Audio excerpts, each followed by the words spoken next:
It was just ridiculous. It's not often that you're watching the WNBA or that I'm watching it and I'm like, wow, I've just never seen this before. Picture this. A commissioner accused of abusing her authority, a fan base pushed beyond its limit, and 3 players, Caitlin Clark, Sophie Cunningham, and Lexi Hull, standing together while controversy surrounds the league. Now many fans are claiming the WNBA is facing one of its biggest public relations storms after calls for a 2026 boycott spread rapidly online. Reports say the backlash has reached league officials, sponsors are paying close attention, and pressure continues to grow. It has become one of the most talked about stories in women's basketball. If you're following this situation, you're watching a debate that has captured the attention of fans across the sport.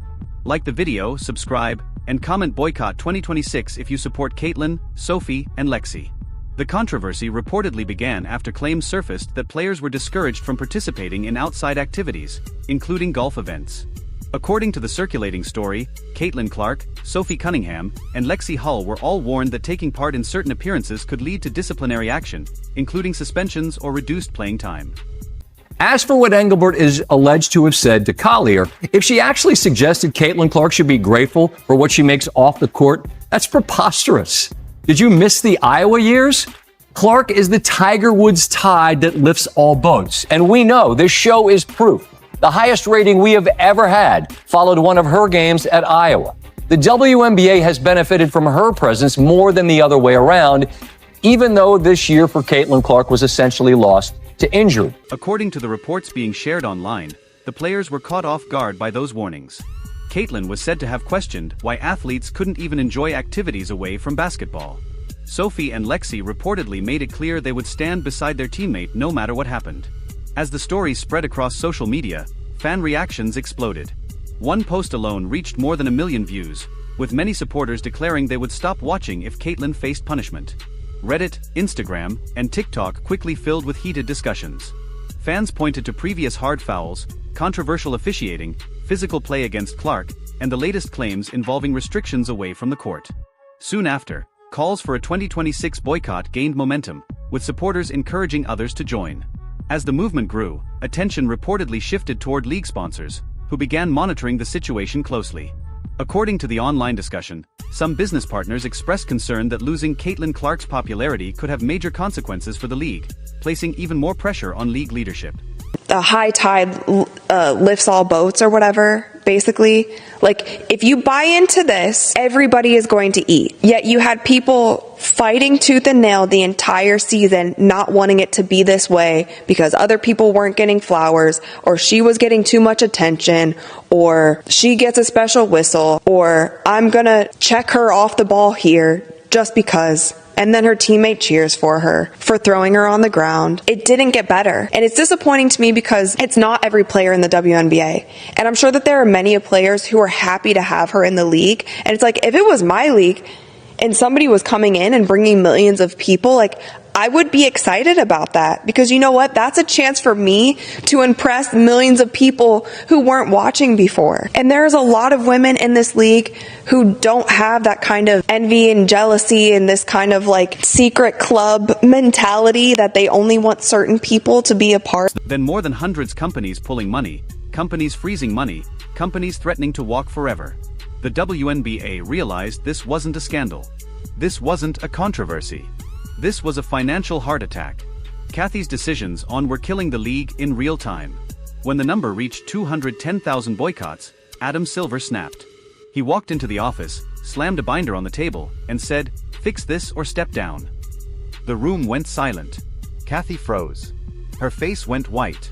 He asked her, "Why are you threatening players for living their lives? Why are you targeting Caitlin? Why are you warning her teammates?" She mumbled excuses. He didn't care. He told her directly, "You're not stopping golf. You're not suspending anyone. You're not firing anyone." Then, and this is where the story turns insane, the assistant commissioner whispered something to Silver. He stood up, shook his head, and walked out. No meeting, no discussion, just pure legendary frustration. Inside Fever HQ, the players' phones were buzzing like crazy. 200K boycotts, 220K, 235K, 250K. Caitlin stared at the screen. Sophie grabbed her hand. Lexi hugged both of them. Caitlin whispered, "They're doing this for us." Sophie said, "Then we stay strong." Lexi said, "Together." At the same time, the WNBA office was in meltdown, employees crying, phones ringing non-stop, emails exploding, sponsors frozen, executives hiding in their offices. And Kathy, she was shaking.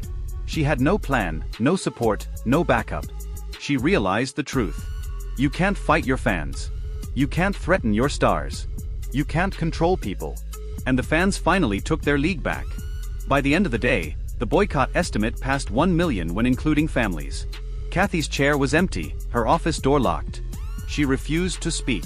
The league lost sponsors, credibility, fans, money, stability. Be holding the players back from saying, yes, we agreed to an extension. Let's try to iron out this deal so there is no lockout. Right? They'll still be able to negotiate if there's a lockout. However, players won't be able to head to the facility. They won't be able to get treatment. They won't be able to train with the team, with the staff. So there is some things to lose if there is a lockout. Sources: WNBA offers players extension on CBA deadline. The WNBA has offered players a 30-day extension to continue negotiations for a new collective bargaining agreement, sources told ESPN on Tuesday. An extension before the current CBA expires Friday would allow both sides more time to negotiate a new question, which raises some sensitivities of rivalries between players. In the case of Angel Reese, who's just had to shut it down because of a wrist injury, Caitlin Clark, who's continuing to play. Rivalry that goes back to their college days, presumably, where I guess some trash talking entered in. But now it seems on some social media channels to have taken a darker turn, a more menacing turn, where race has been introduced into the conversation, where sexuality is sometimes introduced into the conversation.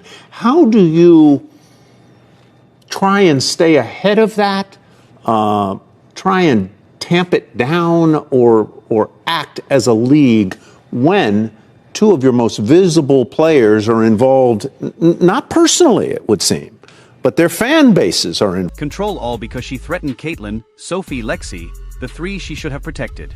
The WNBA didn't just lose players today. It lost trust. And trust is everything. If you believe the fans were right, comment boycott 2026 until justice. If you stand with Caitlin, Sophie, and Lexi, hit like and subscribe because this scandal is far from over. That night, the story got even bigger. Sports shows that had barely covered the WNBA all season suddenly made this the headline. Former players, analysts, and celebrities started posting about it. Some defended the league, but many asked the same question. Why does it feel like the WNBA keeps creating problems with the very players bringing in the most fans? The debate was everywhere. And the more people talked, the more the boycott movement grew. Then came the numbers that shocked everyone. Ticket holders began posting screenshots of canceled renewals. Merchandise orders slowed down. Fan pages that usually celebrated every Fever game turned into discussion forums about the future of the league. People weren't just angry for a day. They were organizing. They were sharing hashtags, making videos, and telling friends not to spend money until they felt players were being treated fairly. Inside Indiana, the reaction was emotional. Many fans said they had started watching the WNBA because of Caitlin Clark. Others said Sophie Cunningham's loyalty made them even more invested in the team. And Lexi Hull became a symbol of standing by your teammates when things get difficult. To those fans, this wasn't just about basketball anymore. It was about supporting players they felt had earned respect. What made the situation so complicated was that the league was already experiencing record attention. Ratings were higher. Arenas were fuller. Social media engagement was exploding. The WNBA had finally reached a level of visibility it had chased for years. That's why so many people were stunned that a controversy involving its biggest stars had become the center of the conversation instead of the basketball itself. As the pressure kept building, rumors spread that emergency meetings were being discussed. Fans tracked every statement, every interview, and every social media post. Even small comments from players started getting millions of views. People wanted answers. They wanted to know whether the league would calm the situation down or let the divide grow even larger. Meanwhile, Caitlin, Sophie, and Lexi stayed mostly quiet publicly, and that silence only made fans louder. Supporters filled comment sections with messages like "Protect your stars" and "Stand with the players." Every new post from the Fever trio became a trending topic. The story had grown beyond one team and turned into a league-wide debate about leadership, treatment of players, and the future of women's basketball be by the end of the week, one thing was clear. Whether people supported the boycott or opposed it, nobody could ignore it anymore. The WNBA was facing a level of public scrutiny rarely seen in league history. Fans felt their voices finally mattered, and many believed they had forced the basketball world to pay attention. And that's why this story became so much bigger than a rumor, a meeting, or a social media post. It became a fight over who truly shapes the future of the league, the executives in the office or the fans filling the arenas. If you believe players deserve respect and fans deserve to be heard, comment boycott 2026 below. If you're standing with Caitlin, Sophie, and Lexi, hit like, subscribe, and stay tuned because this story is still unfolding.